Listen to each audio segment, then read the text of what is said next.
बिस्मिल्लाहिर्रहमानिर्रहीम, अस्सलाम वालेकुम नाजरीन। मैं इस वक्त ननकाना रेस्ट एरिया पर मौजूद हूँ, मोटरवे M3 पर, जहाँ पर इस वक्त मोटरवे पुलिस जो है वो एक अवेयरनेस कैंपेन भी कर रही है और एक्शन भी लिया जा रहा है उन तमाम एलिमेंट्स के ख़िलाफ़ जिनके ख़िलाफ़ बहुत ज़्यादा कंप्लेंट्स हैं। तो इस वक्त आतिफ़ साहब मोटरवे पुलिस से हमारे साथ मौजूद हैं।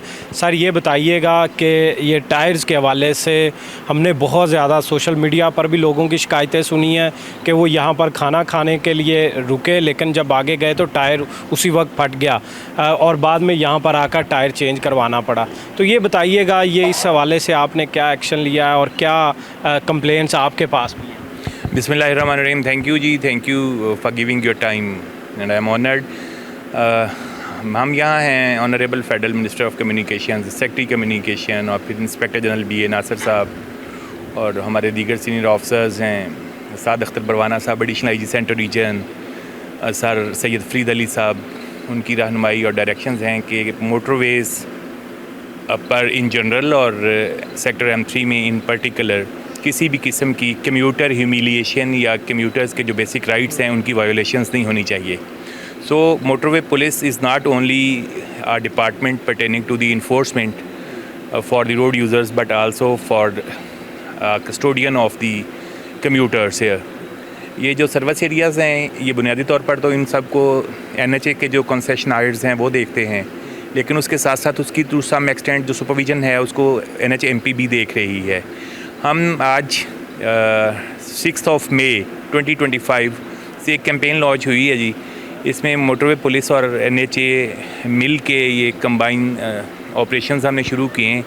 इसमें हम इनवाइट करने जा रहे हैं फूड अथॉरिटीज़ को भी, मुतलका जो डिस्ट्रिक्ट एडमिनिस्ट्रेशन है, असिस्टेंट कमिश्नर्स को भी और जो दीगर ऑफिसर्स हैं उनको भी। ये टायर शॉप्स वाले जैसे ही अली रज़ा साहब इधर मौजूद हैं, इनसे अभी मेरी बात हो रही थी, इनको हमने वार्न किया है कि इस तरह की कुछ टू सम एक्सटेंट अनोनिमस बातें सुनी गई हैं। अगर कहीं भी किसी भी किस्म की कोई M3 के रिलेटेड कोई कंप्लेंट मौसूल हुई तो हम आपको ये इन राइटिंग नहीं पूछेंगे बल्कि क्रिमिनल प्रोसीडिंग्स इंशाल्लाह इनिशिएट करेंगे। और फिर ना सिर्फ ये कि ये जो एग्जीक्यूटिंग एंड पे हैं कॉन्ट्रैक्टर्स, टायर शॉप चलाने वाले, इनके अगेंस्ट होगी, बल्कि जो इनके कंसेशनायर हैं उनके अगेंस्ट भी होंगी। ये नाज़रीन, इस वक्त हम ये जिस टायर शॉप पर मौजूद हैं, ये भाई भी इस टायर के ये शॉप से, ये बताइएगा लोग जो ये शिकायतें करते हैं, ये इन शिकायतों में कितनी सच्चाई है, ये क्या हकीकत है? सर, ये लोग जो आपको M2 पे पता था ना, उधर कंप्लेंट्स वगैरह हुई हैं, उनकी वजह से आपको पता जहाँ पे भी टायर शॉप वाले बैठे हैं वो ज़ाहिर है फिर हर बंदे को इस तरह ही समझेंगे ये भी शायद उसी तरह के, लेकिन ऐसी कोई चीज़ नहीं होती। लेकिन देखें, इधर शॉप से आते हैं, काम करवाते हैं, कई लड़के ऊपर बैठ के भी काम करवाते हैं। मतलब कि कोई भी गाड़ी वाला आता है, हवा चेक करवाता है, टायर को पंचर लगवाता है, कुछ भी लगवा के इधर से चला जाता है। लेकिन वो वीडियो शीडियो नेट आपको पता चलता है, वो नेट पे कोई वीडियो शीडियो आती है और ये समझते हैं कि पता हम भी पंचर शंचर लगवा के हैं कि हमारे साथ भी शायद यही नहीं हो गया, इस वजह से थोड़े से डाउट में पड़ जाते और कोई मसला। ये टायर जो ये टायर्स पड़े हैं, इधर आ जाएं, ये टायर भी लोग कहते हैं कि नए टायर यहाँ पर डलवाए, लेकिन वो टायर नए नहीं थे बल्कि पहले से ही बस उनको सेट करके। ये नए टायर इंशाल्लाह होते हैं। देखिए, नए टायर के पैसे लेंगे तो उनको नहीं देंगे ना, पुराने टायर के पैसे लेंगे पुराने, लेकिन पुराने भी होते हैं नए भी होते हैं। जिनके पास पेमेंट नहीं होती उनको फिर जो पुराने दे देते हैं, जिनके पास पेमेंट होती है उनको फिर नए दे देते हैं।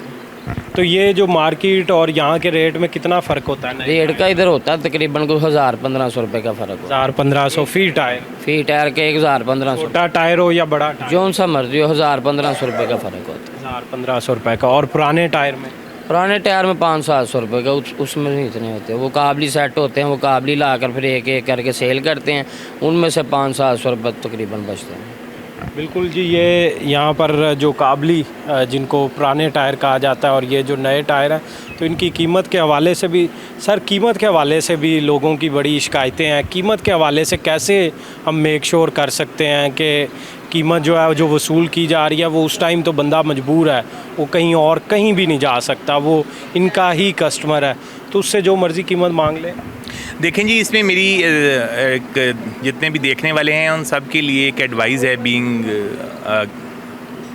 ट्रैफिक मैनेजर, कि आप अपनी रोड सेफ्टी के हवाले से इंश्योर करें कि आपकी गाड़ी के साथ जो लगे हुए हैं टायर हैं वो एक्सपायर नहीं है। आप जब भी अपना सफ़र शुरू करने जा रहे हैं उससे पहले आपको पता होना चाहिए कि जब भी आपके टायर की गुड्डी, अगर टायर PSV व्हीकल्स हैं तो 2.5, अगर कार्स जीप्स हैं तो 1.6 मिलीमीटर से नीचे नहीं होनी चाहिए। नंबर 3, जो किसी भी टायर की शेल्फ़ लाइफ है वो है 5 साल। जिस साल टायर बना है उससे 5 साल से ज़्यादा पुराना टायर इस्तेमाल नहीं करना चाहिए। और टायर के ऊपर ही उसके मैन्युफैक्चरिंग वीक और ईयर लिखा होता है।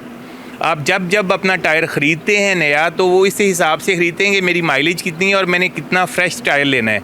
यूज़ टायर कभी ना इस्तेमाल करें अनटिल अनलेस के वो इस कैपेसिटी का है और इतना पुराना ना हो कि वो आप अपनी गाड़ी के साथ इस्तेमाल करें और थोड़ा सा चलने के बाद फिर दोबारा वो बस्ट ऑन हो जाए। थैंक यू जी। हमारे साथ मोटरवे पुलिस मौजूद थी और ये भाई टायर वाले भी, तो इस हवाले से ये एक अवेयरनेस मैसेज भी था मोटरवे पुलिस की जानिब से कि 5 साल से ज़ायद जो टायर्स हैं वो ख़ास तौर पे मोटरवेज़ पे बस्ट होने का ख़तरा बहुत ज़्यादा होता है, इसलिए उनके इस्तेमाल जो है उसको मुकम्मल तौर पे तर्क करें। नए टायर्स का इस्तेमाल करें। जब पुराना टायर ख़रीदें भी तो तब भी मेक श्योर करें कि उस पर जो उसकी मैन्युफैक्चरिंग डेट है उसको लाजमी चेक करें कि आया वो 5 साल से पुराना टायर तो नहीं हो चुका, बज़ाहिर चाहे वो अच्छा भी लग रहा हो। और जहाँ तक कीमत का ताल्लुक है, इससे बचने का एक तो हल यही है कि जो आप एक एक्स्ट्रा टायर कैरी करते हैं उसको मेक श्योर रखें कि वो टायर दुरुस्त हालत में मौजूद हो, वो पंक्चर्ड टायर आपके पास ना हो, ताकि आप बावक़्त ज़रूरत उसको इस्तेमाल कर सकें। फ़िल वक्त इतना ही, मुझे दें इजाज़त। अल्लाह निगहबान।